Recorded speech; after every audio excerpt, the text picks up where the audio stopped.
আজকে আমি কাতল মাছ রান্না করে দেখাবো।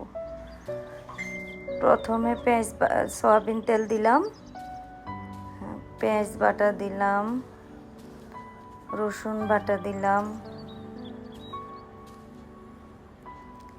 একটু নাড়াচাড়া করলাম,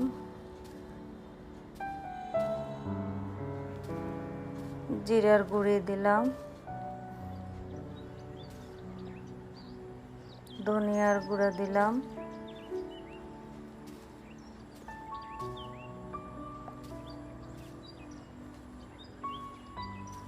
পানি দিলাম একটু, যেহেতু মশলাগুলো ভালো করে কষানো হয়।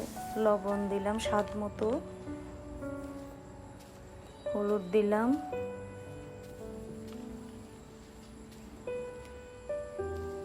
মরিচের গুঁড়া দিলাম। ঝালটা আমি আমার মতো করে দিলাম, চাইলে আপনারা আপনাদের মতো করেই দিতে পারেন।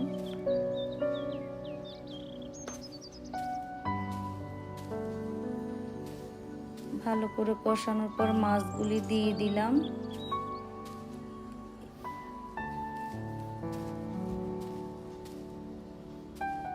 মাছগুলি দেবার পরে ভালো করে নাড়াচাড়া করে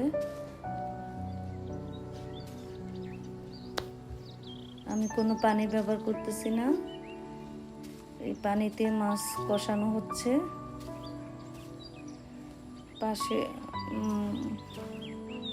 পাশে ডিম ছিল, মাছের পেটের ডিম ছিল, ডিমগুলি পাশে দিয়ে দিলাম। এরপরে ভালো করে কষানোর পর পানি দিয়ে দিলাম। পানি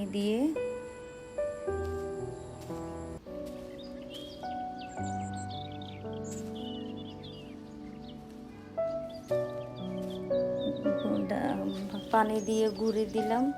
এইভাবে কাঁচা মাছ রান্না করে খাবেন, অনেক মজা, অনেক ভালো লাগবে আপনাদের। হয়ে গেল আমার কাতল মাছ রান্না।